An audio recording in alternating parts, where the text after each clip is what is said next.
एक लड़की का जादुई प्रैम। एक छोटे से गांव में नेहा नाम की 10 साल की लड़की रहती थी। एक दिन वो अपने पुराने घर की अटारी में कुछ खोज रही थी। तभी उसे एक धूल से ढका हुआ पुराना प्रैम बच्चा गाड़ी मिला।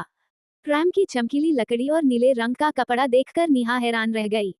उसने उसे साफ किया और पाया कि प्रैम के हैंडल पर उसकी दादी का नाम कमला खुदा हुआ था। जैसे ही नेहा ने प्रैम को छुआ, वह एक अजीब सी रोशनी से चमक उठा। अचानक प्रैम हवा में उठा और नेहा को अपने साथ घर से बाहर ले गया। वो प्रैम उसे गांव के बाहर एक रहस्यमय जंगल में ले गया, जहां उसे एक छोटी सी नदी और उसके किनारे बैठी एक बूढ़ी औरत दिखाई दी। वो औरत कोई और नहीं, बल्कि नेहा की दादी कमला की आत्मा थी, जो बहुत साल पहले गुजर चुकी थी।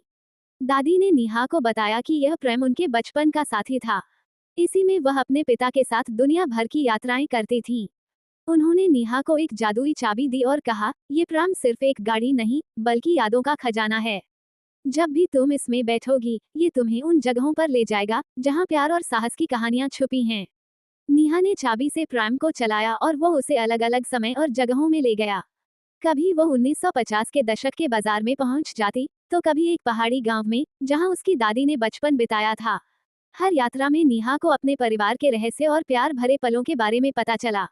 एक दिन प्रैम ने नेहा को वापस उसी जंगल में ले जाकर रोक दिया। दादी की आवाज गूंजी, अब तुम समझ गई हो कि असली जादू प्रैम में नहीं, बल्कि हमारे दिल में बसी यादों में होता है। उसके बाद प्रैम गायब हो गया, लेकिन नेहा के पास वह चाबी और दादी की डायरी रह गई, जिसमें सभी कहानियां लिखी थीं। मॉरल, ये कहानी बताती है कि पुरानी चीजें सिर्फ धूल नहीं, बल्कि हमारे परिवार की प्यारी यादों का खजाना होती हैं। अगर आपको इस कहानी को और लंबा या विस्तारित करना है, तो बताएं।